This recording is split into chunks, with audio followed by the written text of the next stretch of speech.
very nervous, by the way. I usually don't have, I'm usually not silent, but I'm really nervous. Because I am a teacher of 20 years and wake up every day loving what I do, and I'm not the governor, I truly feel you are trying to do the best job that you can for what you have, as I do when I get my new class every year. Yep. This is not what I want to talk about. If you do become a president of the United States, I'm thinking of more as, and I don't want to put this down, but the press seems to get your worst side all the time.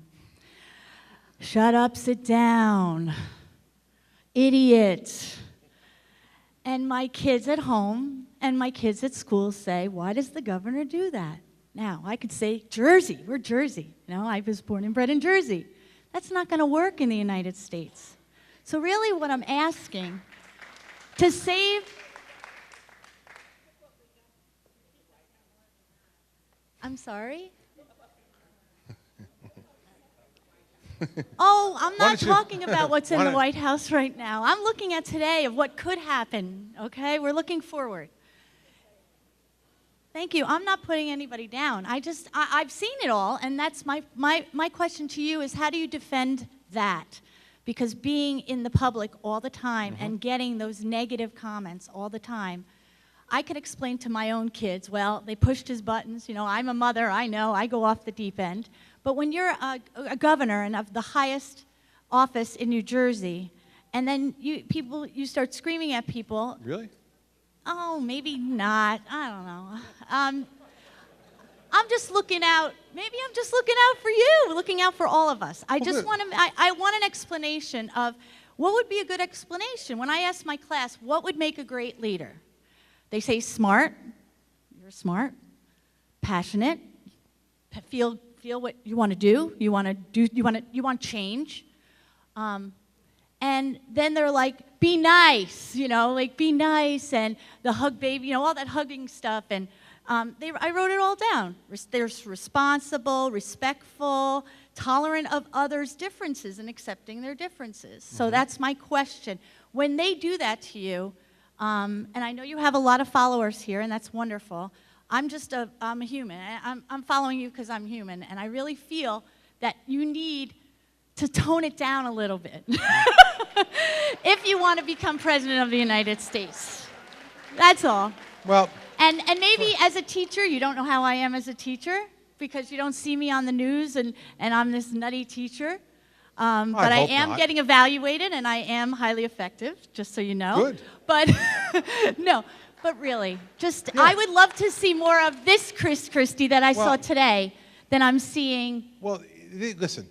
On the news. And I hope I'm not offending you. Do I look offended? But believe me, when I tell you... Take this away from me before... He's coming up behind you. Now, he doesn't work for me. First off, let me say this. I appreciate your comments. I really do. And thank you. And I can tell that. And you know, there are always going to be differences of opinion on people's style, right? And how you approach things.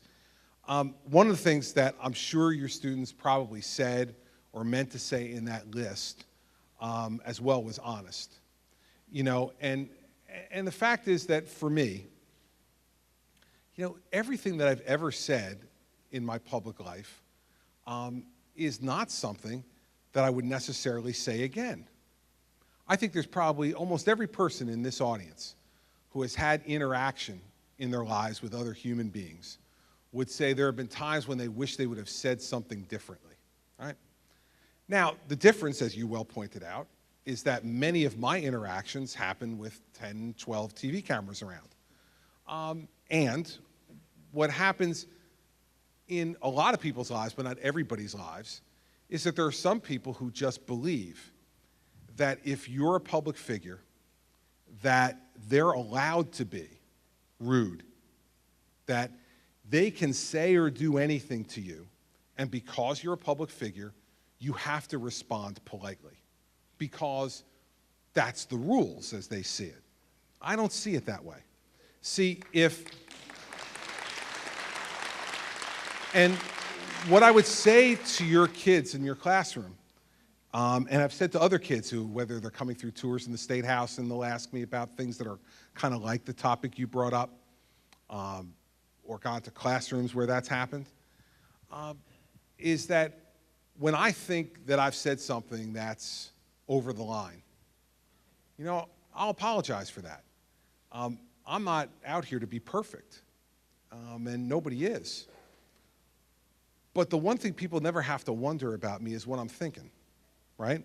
Now, there's a lot of political speak that goes on in this business where they sit and think about one of two things. Either what's the blandest, most vanilla thing I can possibly say that will not offend anybody or that they won't understand? Or two, they look in your eyes and they say, I wonder what she wants to hear. And when you've been doing this as long as I've been doing it, you get pretty good at it, right? You look at it and say, well, what does she really want to hear? And let me tell her that, and then, even if I don't mean it, hopefully she'll forget that I said it when I do something that's the complete opposite. But at least it gets me through the moment, right? I'm just not like that, right? So there's any number of times in my life where I go by what my mother taught me. And my mother used to say to me all the time, Christopher, be yourself, because then tomorrow you don't have to try to remember who you pretended to be yesterday. Now, with any human being, that's going to mean there's good moments and not so good moments. And so what I would say to you is that when I try to reach the balance, and believe me, right? You said like I have a lot of followers here, but I've probably had, from the questions I've taken so far, an even amount of people who agree and who disagree, right, today. And I've tried to follow rule number 4, which is like if you respectfully disagree or criticize or whatever, I try to respectfully disagree back. But in public life sometimes, people will just, as you said in part of your comment, will just try to push your button. I can tell you that in my public life, I have not had my button pushed 100 times more than it's actually they've gotten through and pushed it. And the reasons that happens are like a lot of different reasons, right? So like sometimes I just want to do it, right? Like sometimes they're just saying something, I said, the hell with this, man, I'm doing it, right? And I know it's going to wind up in the news. I know I'm going to get criticized for it. And I know when I get home, Mary Pat's going to look at me and go, why did you do that today? Right? But the second piece of it is sometimes you're just having a bad day, right? Sometimes you didn't sleep well the night before. Sometimes you didn't eat all day. So like all the things that when you get up in front of a classroom some days, right, over the course of a career like yours, where for any of those reasons, you're fighting with your spouse, or your own kids are driving you crazy, or you got money problems, or you've got something happening. Like you walk into the room in day with a bit of an attitude, and you're working as hard as you can. I know it. I can tell by the look in your eyes, right? You're working as hard as you can every day to, like, when you have those days, to get through the attitude, wait for the bell to ring, and get out so that I don't do anything that I'm going to regret. I try to do that too. And so, but when you put all of it together, what I would say to, as you called it, the broader universe, the American people, if I decide to do that, is this. I think we've had too much, and this is not Republican or Democrat, it's both. I think we've had too much of people in public life pretending to be something. And so, with me, you're going to get what you see.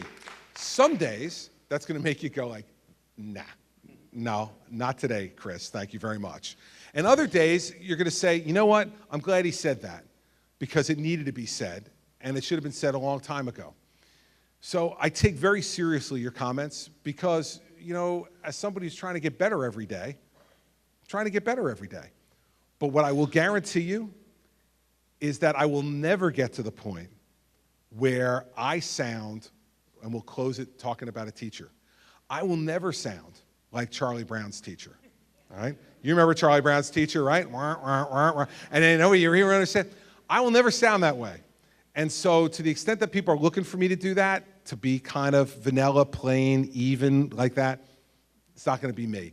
And if it turns out, whether it was for the people of the state or for the people of the country, if I ever chose to do that, that wasn't their cup of tea, I'd rather go home, right? I'd rather go home.